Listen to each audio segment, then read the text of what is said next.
Hayot gohida shunday sinovlarni yuborar ekanki, ularning zarbasidan bir umr o'zingga kelolmay, arosatda qolib ketarkansan.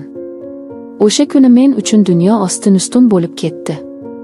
Ko'zlarim oldida o'sha voqea bir umr muhrlanib qoldi. Men 19 ga to'lganimda hayotimning eng gullagan, eng beg'ubor onlari edi. Oilada kenja qiz bo'lganim uchunmi erka o'sdim. Ota-onam, akalarim, opam meni doim asrab-avaylashardi. Ayniqsa opam. U turmushga chiqqanida uyimiz huvullab qoldi. Opam baxtli edi. Opam doim Akmal aka yaxshi inson deya takrorlardi. Hammamiz unga ishonardik. Akmal akam 35 yoshlardagi baland bo'yli, kelishgan yigit edi. U kam gap, lekin har bir so'zini o'rniga qo'yardi. Opam bilan uzukka ko'z qo'ygandek juda yarashib turishardi. 2 nafar shirintoylar ham birin-ketin dunyoga kelishdi. Ularning baxtli hayotiga hamma havas qilishardi. Har safar ularnikiga borganimda, pochcham men bilan boshqacha bir mehr bilan muomala qilardi. "Qalaysan, singiljon? O'qishlaring yaxshimi?" deya hol-ahvol so'rar. Ba'zida shirinliklar olib kelardi. Bu e'tibor menga yoqardi, albatta. Axir kimga ham yoqmaydi deysiz? Men uni o'zimga yaqin olardim, hurmat qilardim, opamning baxti deb bilardim. O'sha mashhum voqea sodir bo'lgan kun. Opam shaharga dugonasining to'yiga ketgandi. 2 kun o'sha yerda qolish kerak edi. Pochcham esa ish bilan band.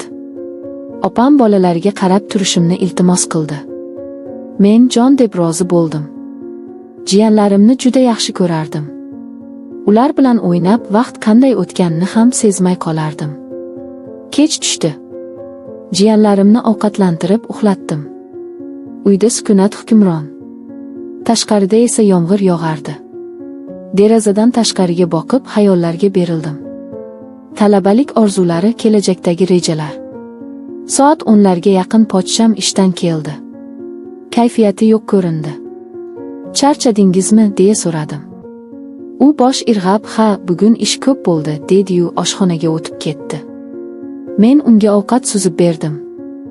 U indamay ovqatini yedi. Men esa ro'parasida o'tirib, uning xayoli parishon ekanini sezdim. "Yaxshimisiz, pochcha? Biror muammo bo'ldimi?" deb yana so'radim. U chuqur xo'rsindi. "Hayot ba'zida odamni charchatadi, qayinsingil", dedi siniq ovozda. Uning bu holatiga rahmim keldi.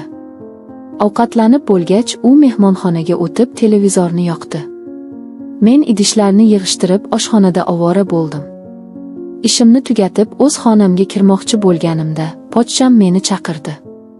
"Mumkin bo'lsa shu yerda yonimda o'tir." "Zerikdim", dedi. Uning bu gapidan avvaliga biroz hayron bo'ldim, lekin yomon xayolga bormadim. Axir u pochcham, opamning umr yo'ldoshi, jiyanlarimning otasi. Unga ishonar edim. Yoniga borib kresloga o'tirdim. U televizorga tikilgancha gap boshladi. Ishidagi muammolar, tashvishlar haqida gapirdi. Men uni diqqat bilan tingladim, dalda berishga urindim. U esa tobora ochilib, ichidagi bor dardini to'kib solayotgandek edi. "Bilasanmi, ba'zida odam yolg'izlikdan juda qiynalib ketadi. Atrofingda odamlar ko'p, lekin seni tushunadigan, dardingga sherik bo'ladigan inson yo'qdek", dedi u. "Opamchi? Opam sizni doim tushunadi-ku", dedim. U kuldi. "Opang? U yaxshi ayol. Lekin ba'zi narsalar borki, ularni ayollarga aytib bo'lmaydi. Erkak kishining ham o'ziga yarasha sirlari, dardlari bo'ladi." Shu payt u menga yaqinroq surildi. O'rtamizdagi masofa qisqardi.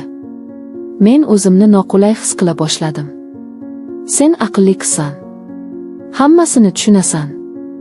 Ko'zlaringdan ma'lum", dedi u ovozini pastlatib. Uning nigohi o'zgargandi. Men o'rnimdan turmoqchi bo'ldim. "Kech bo'ldi, pochcha. Men uxlay qolay", dedim shoshib. Ammo u qo'limdan ushlab meni to'xtatdi. "Shoshma", dedi. Uning kaftlari issiq, ammo bu issiqlik mening vujudimni muzlatib yubordi. "Qo'rqma. Men senga yomonlik qilmayman", dedi u. Lekin uning ko'zlari boshqa narsani aytardi. Men qo'limni tortib olmoqchi bo'ldim, ammo u mahkam ushlab oldi. Yuragim tez ura boshladi. Qo'rquvdan tilim aylanmay qoldi. Pochcha, nima qilyapsiz? Qo'yvoring. U meni o'ziga tortdi. Men qarshilik ko'rsatdim, bor kuchim bilan uni itardim. Ammo erkak kishining kuchiga bas kelib bo'larmidi? Nega buncha yovvoysan? Men senga befarq emasman, shuni nahotki sezmagan bo'lsang, dedi u shivirlab. Bu so'zlardan dahshatga tushdim. Opamning yuzi, jiyanlarimning kulgusi ko'z oldimdan o'tdi. Siz aqldan ozgansiz.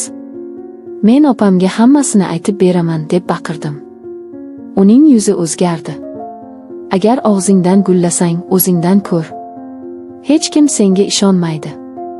Seni o'zingni aybdor qilishadi. Meni yo'ldan urgansan, deyishadi. O'zing sharmanda bo'lasan.